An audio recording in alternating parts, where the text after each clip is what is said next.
The Dershow. There's a big, obviously, dispute between the governor of California and radical Democrats on the left, people like Maxine Waters, who obstructs justice and prevents fair trials. And the Democrats can do nothing wrong, and the Republicans can do nothing right. There's a big fight between them and President Trump. Trump wins this fight. He's already won, even in the district court. Gavin sought an emergency injunction to prevent the federal agents from being in Los Angeles. He lost, and that's set for a hearing. Whether he wins or loses at the trial court level or even at the appellate court level, he will lose in the Supreme Court. The Supreme Court will not conclude that the President of the United States doesn't have the authority to exercise his discretion to determine when it's necessary for federal troops to be called in. We're seeing the riots spreading. Let me be very, very clear. This has as little to do with immigration as the anti-Israel riots in universities had to do with Israel. Those are excuses. These are radical anarchists, some paid for, some inspired by foreign. These are designed to bring down America. The radical left, and this has been right from the beginning, this has been the mantra of the Communist Party since Lenin and Stalin. What you do is you use movements in the United States. They use the civil rights movement, they use the gay rights movement, they use every rights movement. They even used Zionism. They were pro-Israel, they were pro-Zionist to try to object to Great Britain. They'll do anything to bring down democracies. And these riots are designed to bring down America. Yeah, today it's immigration. Yesterday it was Israel and Gaza. Remember, the Gaza thing started before Israel sent a single troop into Gaza. It started on October 8th when Israel was still cleaning up the blood from the 1,200 murdered, raped, beheaded civilians. So don't be fooled. This is not pro-Palestine. This is not pro-immigration. By the way, you go to these pro-immigration rallies, what do you see? You see anti-Israel and pro-Palestinian flags. These are just excuses. These are professional agitators, and they take with them these panty-raid young kids who are looking for some adventure. And, there's more adventure on the left than the right these days. So, they have two choices. They want adventure. They can join the army or the National Guard. They're not going to do that.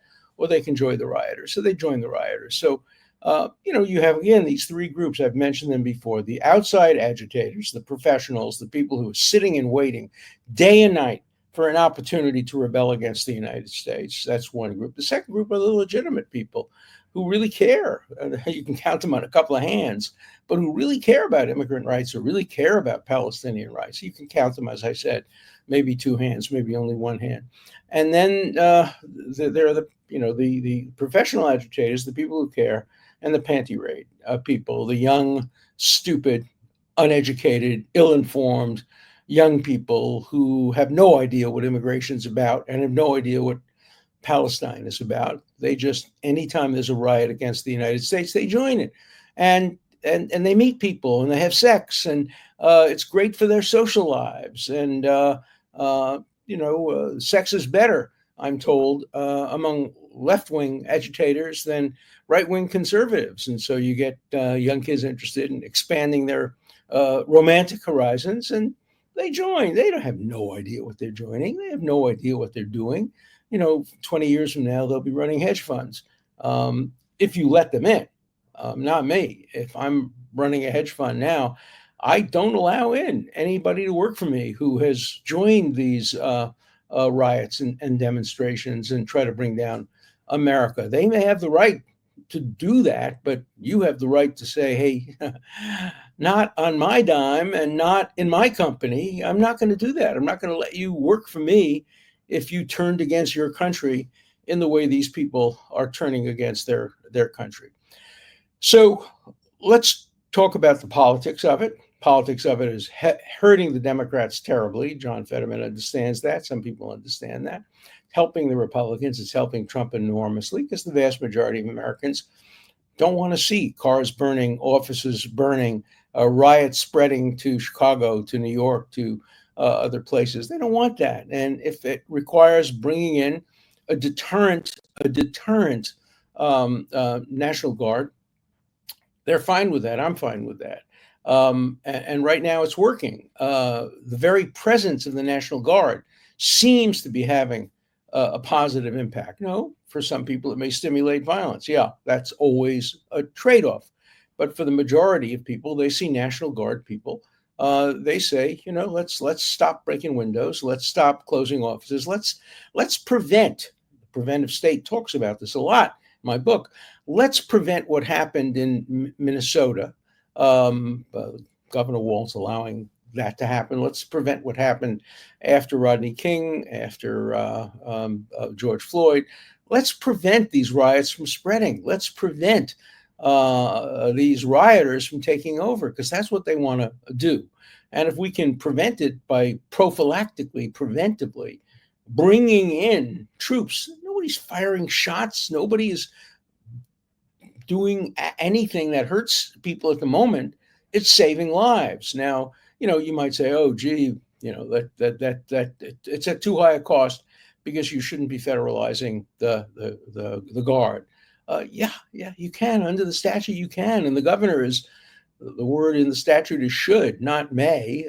Should be authorizing this as well, and should be working cooperatively. So this is completely partisan and political. Gavin Newsom wants to run for president. Not going to win, but he wants to run for president. And for him, it's no lose. Doesn't matter whether he loses in court or wins. Big deal.